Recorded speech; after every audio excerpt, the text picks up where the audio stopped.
പുറത്ത് നല്ല അടിപൊളി മഴ, നല്ല അടിപൊളി കപ്പയും മീൻകറിയും കഴിച്ചാലോ? വായോ കഴിക്കാം. നല്ല കപ്പ ഇട്ടിട്ടുണ്ട്, അത് നമുക്കൊന്ന് വേവിച്ചതും പുഴുങ്ങിയതും പിന്നെ മീൻകറി മീൻ വറുത്തതൊക്കെ കൂട്ടി ഒന്ന് കഴിച്ചാലോ?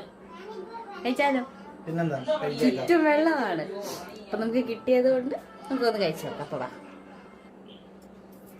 അപ്പോൾ അതേ നല്ല കപ്പയൊക്കെ എടുത്ത് വെച്ച് സെറ്റ് ചെയ്ത് വെളിയിലായിട്ട് ഇരുന്ന് കഴിക്കുന്നത്, നല്ല മഴയൊക്കെ ആസ്വദിച്ച് കഴിക്കാൻ വേണ്ടി. നമ്മുടെ കൂരിക്കറിയായിട്ട് മീൻകറിയുണ്ട്, കപ്പ പുഴുങ്ങിയത്, കപ്പ വേവിച്ചത്, ചമ്മന്തി, മീൻ വറുത്തത്. അങ്ങനെ നല്ല ചൂട് കപ്പയ്ക്കകത്തോട്ട് ആ മീൻകറിയൊക്കെ ഒഴിക്കുമ്പോൾ തന്നെ ഒരു പ്രത്യേകതരം സ്മെല്ല് വരും. അങ്ങനെ നേരെ നല്ല അടിപൊളി ഏട്ടക്കൂരിയായിരുന്നു കേട്ടോ കിട്ടിയത്. അങ്ങനെ അത് കറി വെച്ചിട്ടുണ്ട്. അങ്ങനെ കുറച്ച് മീനും അതിനകത്തുനിന്ന് എടുത്ത് കപ്പയും മീൻകറിയും കൊണ്ട് നന്നായിട്ട് കൂട്ടി കുഴച്ച് ഫസ്റ്റ് നിങ്ങൾക്ക് വെച്ച് നീട്ടി അത് കഴിഞ്ഞിട്ടാണ് ഞാനും കഴിക്കും കേട്ടോ. അങ്ങനെ നല്ല അടിപൊളി ടേസ്റ്റ് ഉണ്ട്. ഈ മഴയത്തെ തണുപ്പത്തേക്ക് വേറെ ഒരു ലെവൽ ടേസ്റ്റ് ആണല്ലോ. അങ്ങനെ അടുത്തത് എൻ്റെ ചേട്ടനോട് പറയുകയാണ് കൊതി കിട്ടും അല്ലേ ഇച്ചിരി തരാമെന്നൊക്കെ പറഞ്ഞിട്ട് അങ്ങനെ ഏട്ടനും കൊടുത്ത്. അങ്ങനെ പിന്നെ അടുത്തത് മോനും കൂടെ വന്നു കേട്ടോ. അപ്പോൾ അവനും ഈ കപ്പയൊന്നും വലിയ താല്പര്യമുള്ളതല്ല, ഇതൊക്കെ ഇതിന് സ്മെല്ലൊന്നും പിടിക്കത്തില്ലായിരുന്നു, വോമിറ്റൊക്കെ ചെയ്യുമായിരുന്നു. പക്ഷെ ഇപ്പോൾ എന്താ ഇനി ക്യാമറയൊക്കെ കണ്ടുകൊണ്ടിരുന്നതുകൊണ്ടായിരിക്കും ഇച്ചിരി വായിലെങ്കിലും വെച്ച് കഴിച്ചത് തന്നെ. അങ്ങനെ ഫസ്റ്റ് ഞാനെടുത്ത് കഴിക്കാൻ നേരത്തെ എന്താ അമ്മയെ കൊള്ളാമോ എന്നൊക്കെ ഇരിക്കുന്നുണ്ടോ കഴിക്കുന്നത്.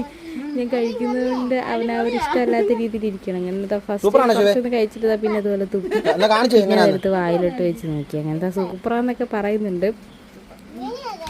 അങ്ങനെ മീനൊക്കെ കൂട്ടി കഴിച്ച് നോക്കട്ടെ. നല്ല അടിപൊളി ടേസ്റ്റാണ്. പുറത്ത് ഫുള്ള് വെള്ളവും നല്ല അടിപൊളി മഴയൊക്കെയാണ്. 2018 ഈ റോഡിലൊന്ന് വെള്ളം കയറി കേട്ടോ. ഇപ്പം ഞാൻ വന്നു കഴിഞ്ഞിട്ടിപ്പോൾ ആദ്യമായിട്ടാണ് ഇവിടെ റോഡിലൊക്കെ വെള്ളം കയറുന്നത്. അങ്ങനെ ആ വെള്ളവും മഴയൊക്കെ ആസ്വദിച്ചിരുന്ന് കഴിക്കുന്നു. അങ്ങനെ അപ്പുറത്തെ വീട്ടിൽ നിന്ന് കിട്ടിയതുകൊണ്ട് കേട്ടോ ഇപ്പോൾ ഈ കപ്പയൊക്കെ ഈ മഴയത്തും വെള്ളത്തിലും ഒക്കെ നമ്മളിരുന്ന് കഴിക്കുന്നത്. വെള്ളം കണ്ടോ, വീട്ടിലോട്ട് കയറാനായി നിൽക്കുകയാണ്. അങ്ങനെതാ എൻ്റെ മോൻ ഭയങ്കര വാശിയാട്ടോ വെളിയിലൊക്കെ ഇറങ്ങാൻ വേണ്ടി, വെള്ളമൊക്കെ കണ്ടതുകൊണ്ട് തന്നെ. അങ്ങനെ ഒരുവിധമൊക്കെ നമ്മൾ പിടിച്ച് നിർത്തി. അങ്ങനെ ഒത്തിരി സമയം നമുക്ക് വെളിയിൽ ഇറക്കാൻ പറ്റത്തില്ലല്ലോ. അങ്ങനെതാ വെള്ളമൊക്കെ ആസ്വദിച്ചിരുന്നു.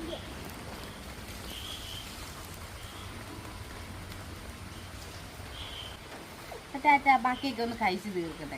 ഇത് ഇഷ്ടപ്പെട്ടാൽ ലൈക്ക് ചെയ്യുക, സബ്സ്ക്രൈബ് ചെയ്യുക, ഫോളോ ചെയ്യാൻ മറക്കല്ലേ. ബൈ മറക്കല്ലേ കൂട്ടുകാര്.